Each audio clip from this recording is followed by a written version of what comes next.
Што такое Палессе і дзе, уласна, яго шукаць? Пад якім такім лесам? Хто такія палешукі або палешукі? Чым яны адметныя? І чаму менавіта ў гэтым балоціста-лясістым рэгіёне як нідзе ва ўсходняй Еўропе захавалася архаіка, жывая традыцыя, якая працягвае ўражваць этнографаў, пісьменнікаў, падарожнікаў да сённяшніх часоў. З вами Кацярына Ваданосава ў серыі перадач ад кампаніі «Будзьма беларусамі» пра беларуска-украінскую гісторыю «Трызуб і пагоня». Тут мы разбіраем простыя, зразумелыя, а часам складаныя і невядомыя моманты нашай сумеснай гісторыі і сучаснасці. Дзе шукаць Палессе? Калі груба, то яно расцягнулася такой тлустай паласой уздоўж паўднёвай мяжы Беларусі і паўночнай Украіны. Ад Белавежы на тэрыторыі сённяшняй Польшчы ажно да Чарнобыля. Берасце, Пінск, Кобрын, Оруч, Карасень, Чарнігаў – усё гэта Палессе. Існуюць даследаванні ды мапы з падзеламі на ўсходняе і заходняе, беларускае і украінскае, і ўрэшце падляскі сегмент. Але я сёння буду карыстацца адным толькі тэрмінам – Палессе. Шчыра кажучы, я не вельмі люблю фармулёўку «так склалася гістарычна» за яе безапеляцыйнасць, але тут, бадай што мне нікуды не падзецца ад фразы «так сталася геаграфічна». Рэгіён яшчэ пасля адыходу ледавіка апынуўся забалочаным, моцна зарослым лесам, працятым сотнямі маленькіх рачулак. На поўдні, сярод стэпаў, віравала жыццё.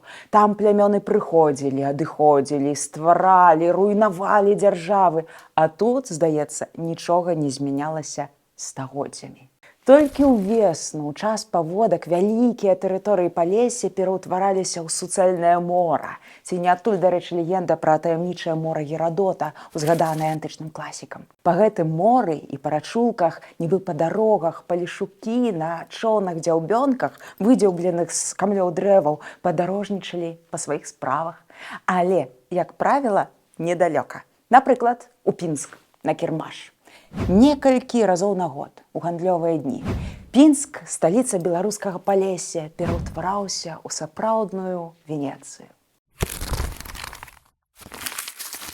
Ад аднаго з археолагаў, які капаў на Берасцейшчыне ў нулявых гадах, даводзілася чуць такую байку.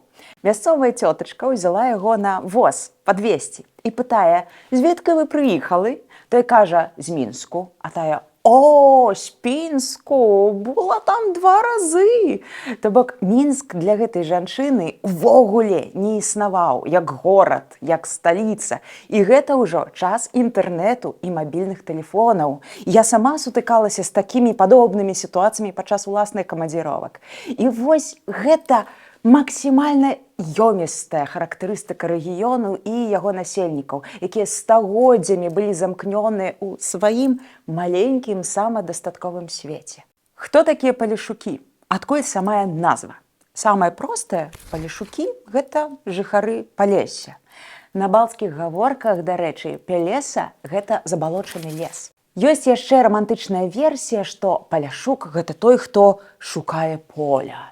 Месца, дзе пасеяць жыта сярод вады і багны.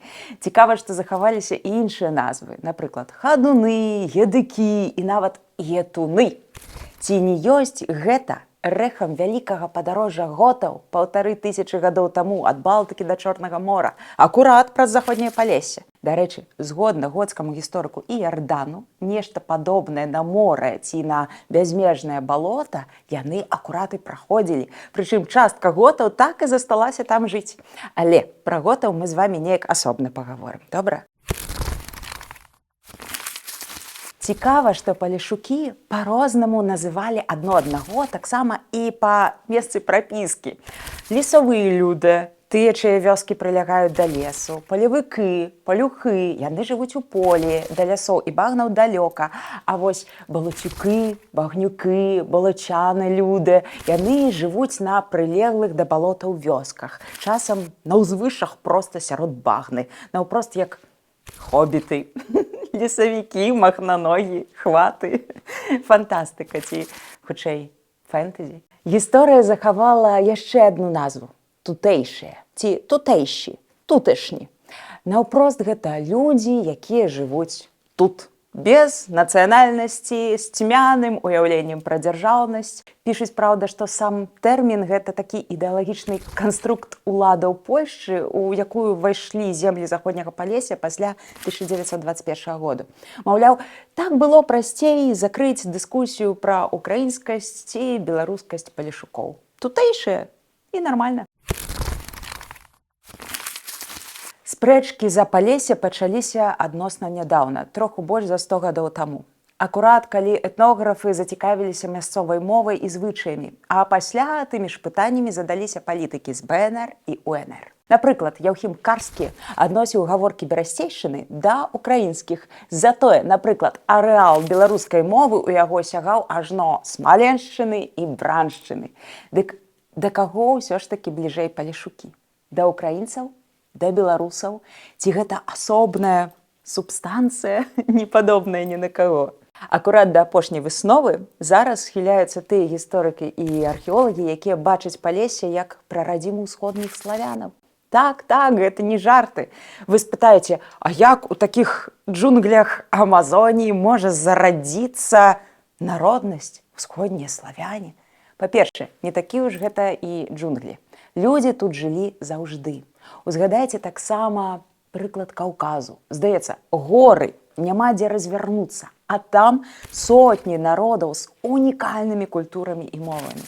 То бок, геаграфічная ізаляванасць абсалютна не ставіць крыж на этнічных працэсах, зусім нават наадварот. Часам акурат ва умоўна ізаляваных рэгіёнах павольна, так, нібыта ў катле на вогнішчы даспяваюць патрэбныя для этнасаў хімічныя працэсы. Побач маршыруюць германцы, скіфы, гуны, а тут варыцца сваё варыва, каб выплеснуцца вонкі ў патрэбны час. Палешукі вельмі адметныя, яны не падобныя ні на каго. Тут зрэдку ў людзей сустрэнеш балцкія рысы, як, напрыклад, на Случыне ці на Вілейшчыне. Рэдкія і стэпавыя тыпажы, настолькі характэрныя для ўкраіны. Так, зараз багата чаго змяшалася, ў прынцыпе, але яшчэ 100 гадоў таму даследчыкі фіксавалі вельмі выразны палескі фенатып. Яны невысокія, з шырокімі тварамі і высокімі лбамі. У плане мовы, канешне, Палессе бліжэй да Украіны. Тут ёсць логіка. Згодна даследаванням, украінская мова у параўнанні з беларускай ці расейскай найбліжэй да аўтэнтычнай версіі паўднёва-ўсходняга варыянту той старажытнай усходнеславянскай мовы. Мова палешукоў бліжэй да украінскай, але не палешукі прынялі украінскую мову, а украінская мова з вялікай верагоднасцю пайшла ад палешукоў, узбагаціўшыся пазней тюркскімі і іншымі элементамі. Гістарычна Палессе ніколі не складала адну цэльную дзяржаву. Не было нейкага палескага княства ці каралеўства. Гэтыя землі ўваходзілі ў розныя княствы ў часы Русі, потым доўгі час варыліся ў складзе вялікага княства літоўскага, потым Расія, Польшча, СССР. Калі спытаць бабульку дзе-небудзь пад Маларытай пра яе нацыянальнасць, яна адкажа беларуска. Але са сваімі блізкімі яна будзе размаўляць мовай максімальна набліжанай да ўкраінскай. Цікава, што на пачатку 90-х была нават спроба стварыць пісьмовую палескую літаратурную мову. Яшчэ яе называлі яцвязкай па назове племені з часоў глыбокага сярэднявечча. Быў таксама фантастычны праект аўтаноміі Палесся, з якога, на жаль ці на шчасце, нічога не выйшла. Затое кнігі на палескіх гаворках выходзяць дагэтуль. Онде Алексея Дзікавіцкага з апошніх навінак. Па выніку, Палессе уяўляецца мне такім асобным кантынентам. Гэта феномен, які немагчыма падзяліць паміж Беларусю і Украінай. Ці можна, ў прынцыпе, падзяліць калыску, прарадзіму?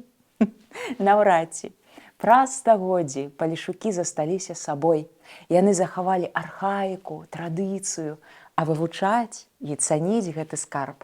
Гэта наш абавязак, што па-беларускі, што па-украінскі бок мяжы. Дзяліцеся нашай інфармацыяй, стаўце, калі ласка, падабайкі, нам гэта вельмі прыемна, падпісвайцеся на канал, і таксама мы будзем вельмі ўдзячнымі за падтрымку данатамі па спасылцы ў апісанні пад відэа. І будзьма разам з сапраўднай гісторыяй. Будьма разам з Украінай.